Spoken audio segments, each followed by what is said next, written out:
Welcome to the danger zone. Cue the Kenny Loggins. No, that's ridiculous. Hey, welcome back to Ember Productions. I am Maxwell Haddad, and I put the M in Ember. And I am here today with a non-spoiler review of the brand new film Top Gun Maverick. Before I dive into my thoughts about this, let me get this out of the way first. I hold no nostalgia or affection for the original Top Gun. In fact, I hadn't even seen the original Top Gun until a couple weeks ago. And I know, you're probably sitting there thinking to yourself, Maxwell, what's wrong with you? I mean, there's a lot wrong with me, but that's a conversation for another time. But at least as far as Top Gun is concerned, I don't know. Sometimes films just slip by you. You just don't see them, and then you make your way to them eventually. And there's no particular reason why I had never seen Top Gun. I'm a big fan of the director Tony Scott. May his memory be a blessing. I've always enjoyed Tom Cruise. I find him incredibly charismatic and engaging, but I had never seen it. And I decided with the pending release of Maverick to sit down and watch it. And, I thought it was fine, honestly. I understand that there is a lot of people who hold it in very high esteem. I know some people who think it's their favorite movie, and that's great. Different strokes for different folks. But it didn't work for me on the whole. There's definitely good vibes. There's a lot of homoerotic subtext, which is a conversation for another time. There's some really charismatic performances from Tom Cruise and Val Kilmer. But for whatever reason, I just didn't find that it came together successfully in terms of telling a compelling story or building well-drawn characters. So it's a decent action movie, but I didn't love it. And that being said, sitting down to watch Top Gun Maverick, I wasn't sure what to expect. When you go and see a sequel to a film that you're sort of on, it could go so many different ways. And I am surprised and delighted to say that I thought Top Gun Maverick is absolutely fantastic. In fact, and I know, what I'm about to say is a bold claim, Top Gun Maverick may be one of the greatest sequels of all time, at least as far as sequels that are a drastic increase in quality over the original are concerned. So Top Gun Maverick is directed by Joseph Kosinski, who had worked previously with Tom Cruise on Oblivion. Joseph also directed Tron Legacy and the firefighter drama Only the Brave. I really like his films. I think he has a really strong eye for technical filmmaking, and he also has done some really interesting character work. Only the Brave is a really strong drama. Everything in Top Gun Maverick works. This movie is kind of lightning in a bottle.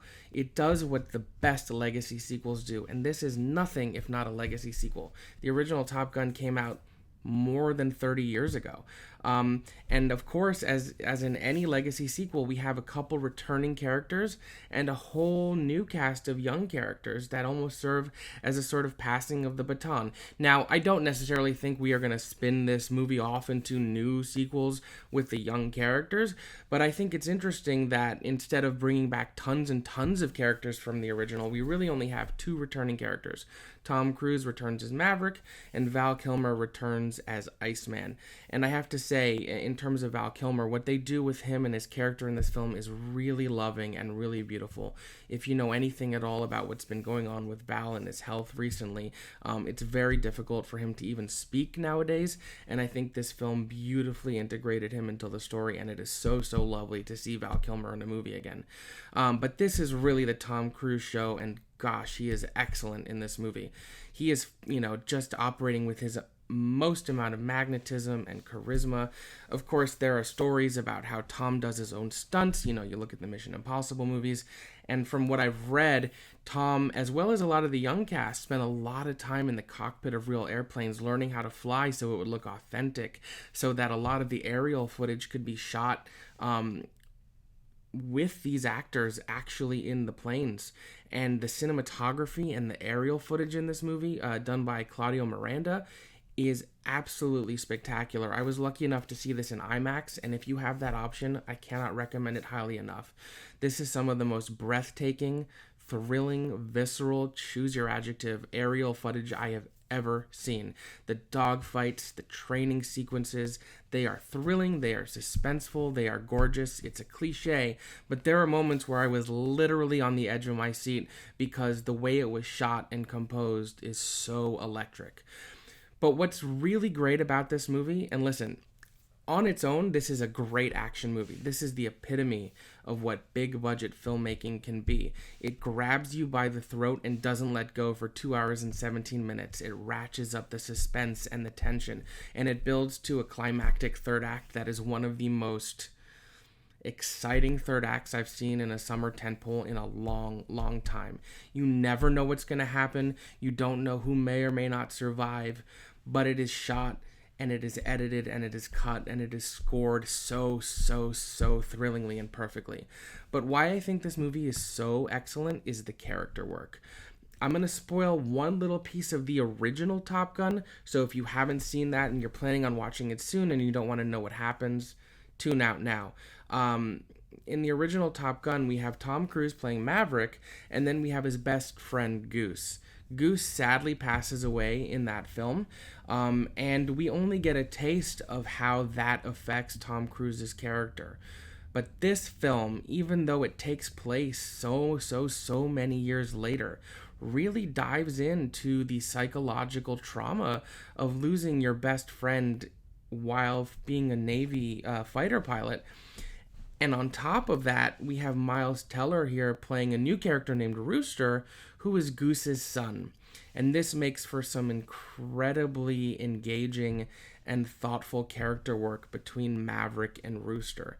I would say that the highlight of this film, more so than the incredible action, more so than the humor, more so than, some of the more superficial elements, is the relationship between these two characters.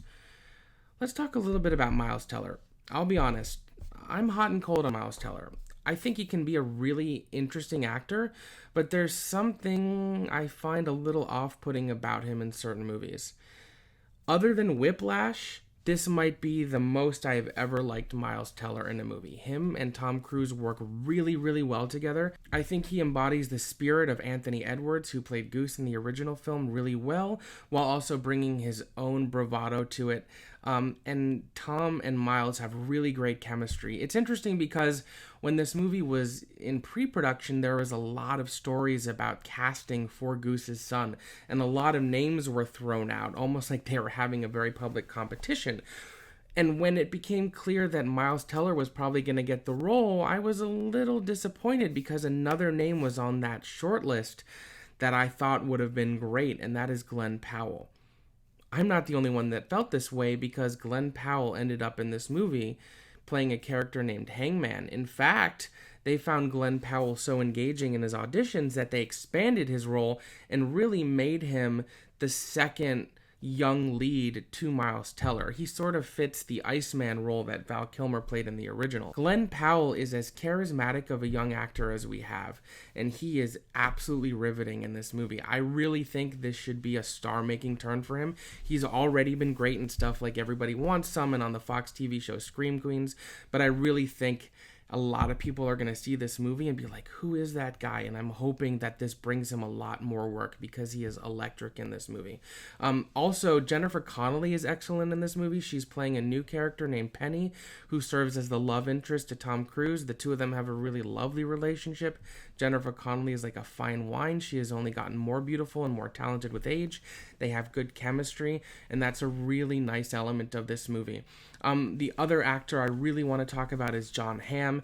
He sort of plays the, villain. He's not the villain, but sort of the antagonist, sort of the admiral in the Navy who was always butting heads with Maverick because, of course, Maverick is he doesn't play by the rules. He does things the way he wants to, and, you always need a character who's going to be the by-the-book guy, and John Hamm does a great job. Top Gun Maverick, for me, is such a thoughtfully made film. There is so much clear intent in the storytelling. The character arcs are so well designed. Even the smaller characters have really fun through lines. And I think a lot of that has to do with Christopher McQuarrie. This screenplay is written by Aaron Kruger, Eric Warren Singer, and Christopher McQuarrie. And I think Christopher McQuarrie has sort of become Tom Cruise's not so secret ingredient over the last decade or so. They worked together on the first Jack Reacher movie. Christopher McQuarrie has directed the two most recent Mission Impossible movies, as well as the two upcoming ones. Him and Tom just work really, really well together. Chris also produced this movie. And I think Chris McQuarrie understands screenplay structure, particularly for these sort of big budget tentpole movies, as well as anyone else making films right now. Because the structure of this movie, the narrative arcs, the storytelling is so tight, so thoughtful, so engaging. I was actually surprised by how into this story I was, considering when I watched the original, I didn't really have anything to latch onto. And yet, from basically frame one until the incredible ending of Top Gun Maverick, I was riveted. My intellect was engaged. And it's also just such an exciting movie. I am so happy that I have fallen in love with Top Gun Maverick. I'm definitely going to go see it a few more times. I think fans of the original are going to love this. This is a great audience movie. I was very fortunate to see it with a full house. There were cheers, there was applause. It was an electric environment that's usually reserved for, superhero movies, Lord of the Rings, those sort of huge franchises. And you wouldn't necessarily think Top Gun is going to have that reaction. This is an audience movie through and through. And it earns these moments. There's not just cheap, gotcha moments where you're like sort of forced to applaud. Everything in this is earned. The emotional moments, as I said, the relationship between Maverick and Rooster is really the heart of this film. It earns those moments because it builds on the little nuggets of the original film and expands it in such a beautiful way. And it earns the action beats. It earns the heroics. And a lot of that has to do with Joseph Kosinski and his creative team, like Claudio Miranda, the editing by Eddie Hamilton, the music, which is, done by so many random people like Lady Gaga and Harold Faltermeyer, who wrote the theme for the original film, Hans Zimmer, and then Lorne Balfe, who, orchestrated and produced it all together. This is a fantastic movie from top to bottom. This, to me, is the epitome of what summer movie making can be. I love movies with lots of special effects, but there is nothing more thrilling or more visceral than practical work. And I'm sure there is CG in this movie, but everything feels authentic and real. When you're able to bring your cameras up into the sky, when you're able to have your actors in the cockpit, when you're able to capture these incredible aerial sequences for real, there's something that is so engaging about that. You feel it. You feel the speed. The sound design and mixing is incredible. Your chest rattles when these planes soar through the sky. I am in love with this movie. I could go on and talk about it for another hour. I'm not going to do that. Top Gun Maverick gets my highest recommendation. As I said, I am going to stand strong with my assertion that this is one of the greatest sequels of all time. I cannot wait to see it again.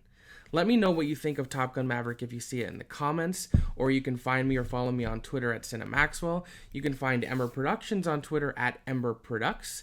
We have a lot of fun content coming up in the near future, movie reviews, Broadway stuff, some theme park goodies. So stay tuned to the channel. Please subscribe if you haven't already. Hit that like button, hit the bell, leave a comment. Everything helps the algorithm as we're building up our channel. Thank you so much for watching today. And I will see you next time.